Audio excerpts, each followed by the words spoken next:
Bonjour, Claire de Vlemings, coach pour personnes autistes Asperger. Nous continuons aujourd'hui à aborder les problèmes du quotidien et aujourd'hui je vais vous parler de l'image de soi et de l'hygiène corporelle. Alors, un certain nombre d'autistes va avoir des problèmes d'hygiène corporelle, c'est-à-dire le fait de ne pas se laver ou de ne pas se laver régulièrement, le fait de ne pas entretenir ses cheveux et le fait de ne pas changer ou de ne pas laver régulièrement ses vêtements.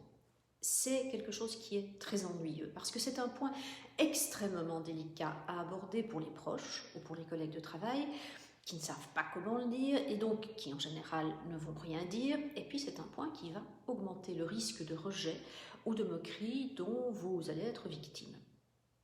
Alors si vous avez un problème d'hygiène corporelle, forcément, à un moment ou un autre de votre vie, cela va vous desservir.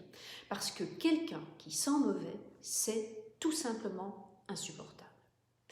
Et souvent, nous aimerions que les autres soient plus attentifs à nos besoins. Mais dans ce cas-ci, il n'y a pas de discussion. C'est à nous de nous adapter à la norme sociale et pas à la société de s'adapter à nous. Alors, est-ce que ça veut dire que vous n'avez pas le choix? Ben non, évidemment. Vous avez toujours le choix de ne pas vous conformer à cette attente sociale. Mais dans ce cas-là, soyez cohérent, soyez consistant et acceptez aussi les conséquences négatives qui pourraient en découler et ne venez pas chouiner par la suite si en plus de ça on ne vous accepte pas. Et puis cela, ça m'amène à parler de l'image de soi, c'est-à-dire l'image que l'on donne à voir aux autres. Alors vous ne le savez peut-être pas, mais quand deux personnes se rencontrent pour la première fois, elles se font en quelques secondes une opinion l'une de l'autre et cette première impression est celle qui va rester et elle va rester souvent durant des années. Et cette opinion, elle va être fondée évidemment sur ce qui est dit, sur la manière dont c'est dit et sur le langage non verbal. Donc en tant qu'autiste, vu nos problèmes de langage non verbal, nous partons souvent avec un handicap.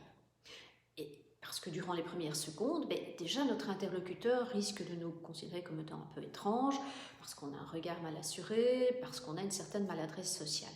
Mais si en plus de ça, nous sommes habillés de manière débraillée, ou si nous sommes habillés comme des petits clowns, ou si nos cheveux sont sales, ou si nous sentons mauvais, nous allons directement être mis dans la catégorie des personnes un peu bizarres, voire la catégorie des dingues et la catégorie des personnes à éviter.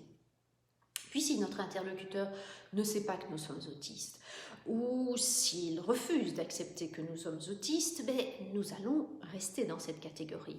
Et voilà, le piège s'est refermé, c'est implacable. Alors, est-ce que cela veut dire que l'on doit s'habiller de manière super chic alors qu'on déteste ça, ou que l'on va dépenser des fortunes alors qu'on rame avec un budget serré? Non, évidemment. Vous pouvez être très correctement habillé en étant confortable, avec un jeans propre en bon état, avec un pull dans une couleur qui vous va, avec des talons plats ou avec une jolie paire de baskets.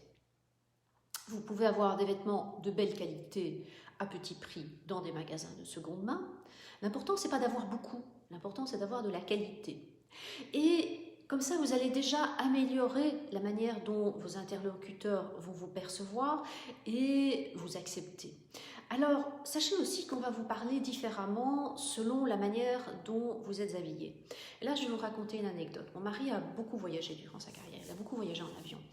Et quand il voyageait, il était toujours en costume, chemise impeccable, cravate et chaussures bien serrées. Pourquoi? Parce qu'il savait pertinemment bien, il n'est pas autiste mon mari, qu'en cas de problème dans un aéroport, son style vestimentaire pouvait faire une différence entre le fait de simplement l'envoyer balader ou le fait d'avoir une réponse à son besoin, c'est-à-dire en général le besoin de voyager. Et finalement, prendre soin de vous et de votre hygiène et de votre image, c'est aussi une politesse que vous faites à vous-même. C'est une forme de respect pour votre corps physique. Et dans la prochaine vidéo, nous continuerons dans ce respect pour le corps physique parce que je vais vous parler de l'activité physique. Voilà, cette vidéo est terminée. Je vous souhaite une belle journée, une bonne soirée et je vous dis à très bientôt.